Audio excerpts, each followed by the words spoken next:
Bonjour, je m'appelle Joseph Elkoury et je suis chargé de projet en entrepreneuriat d'impact au Polydeos HEC Montréal. Aujourd'hui, il me fait très plaisir de partager avec vous une petite capsule sur comment vendre votre idée euh, à impact social, que ce soit un projet, une initiative ou une entreprise start-up qui cherche à générer de l'impact social. Comment communiquer ce que vous essayez de faire, comment mobiliser des ressources et des personnes autour de votre projet pour bien développer votre projet, pour travailler sur l'impact social. Ben, ça prend d'être capable vraiment de communiquer ce que vous faites de la meilleure façon possible, de vendre finalement votre idée, projet, initiative ou start-up. Fait une technique, un outil de vente, entre guillemets, qu'on propose, c'est l'approche connue comme l'approche CIMAC. C'est une structure de communication qu'on va regarder ensemble. C'est un acronyme pour situation, idée, mécanisme, avantage et conclusion. Je vais utiliser un exemple fictif pour illustrer cette structure de pitch de l'impact, comme on dit dans le jargon entrepreneurial.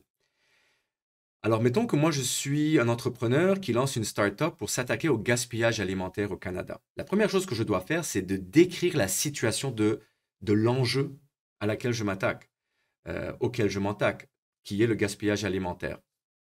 Saviez-vous que, puis là j'utilise cette technique de saviez-vous que, et je vais présenter des statistiques qui vont vraiment parler de l'ampleur de la problématique pour être capable de captiver l'attention, l'écoute de l'audience à qui je présente et que je veux convaincre par rapport à ce projet-là.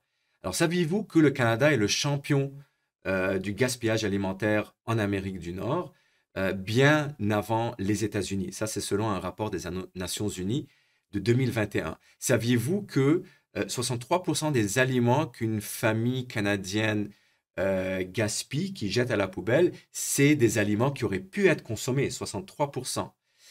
Ça représente 140 kilos en moyenne d'aliments gaspillés par une famille canadienne qui était toujours bon pour la consommation, et cela représente à peu près 1400 $ annuellement gaspillés par une famille canadienne en moyenne au niveau du gaspillage alimentaire. Alors vous voyez, les chiffres sont très parlants et décrivent l'ampleur de la problématique. Fait que là, si on a bien fait ce travail de se baser sur des statistiques rigoureux, crédibles, issues de la recherche et de rapports d'experts, ben ça permet de captiver l'attention de notre audience. À partir de là, la table est mise pour présenter notre idée, très simplement. Alors, dans l'exemple fictif que j'utilise, je suis un entrepreneur qui lance une entreprise qui s'appelle Gaspillons moins. Et c'est là où je vais très simplement le mettre sur la table. Gaspillons moins est une start-up qui vise à sensibiliser et outiller les familles canadiennes à réduire drastiquement leur consommation, excusez, pas la consommation, mais le gaspillage alimentaire. À partir de là, ben, comment que ça fonctionne, gaspillons moins? Comme on dit, ça mange quoi en hiver, gaspillons moins?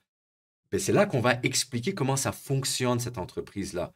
Quel est son modèle d'affaires? C'est là qu'on va parler de stratégie d'impact, on va parler de stratégie commerciale. Par exemple, on va dire, Gaspillons moins, c'est une plateforme numérique qui développe du contenu éducatif pédagogique pour sensibiliser les familles canadiennes au gaspillage alimentaire.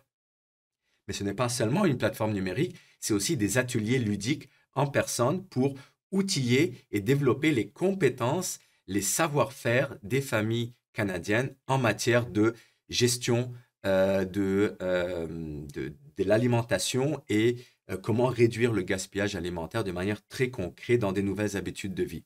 Et finalement, Gaspillons moins, c'est aussi une organisation qui vise à travailler avec les différents paliers de gouvernement pour amener des nouvelles politiques publiques ambitieuses en matière de s'attaquer au gaspillage alimentaire au Canada.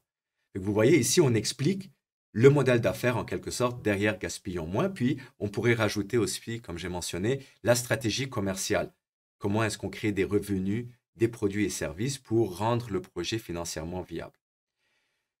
À partir de là, une fois qu'on a expliqué notre projet, comment ça fonctionne, ben on passe à la quatrième étape qui est de parler, de mettre de l'avant les avantages, dans ce cas-là, de notre startup Gaspillons moins.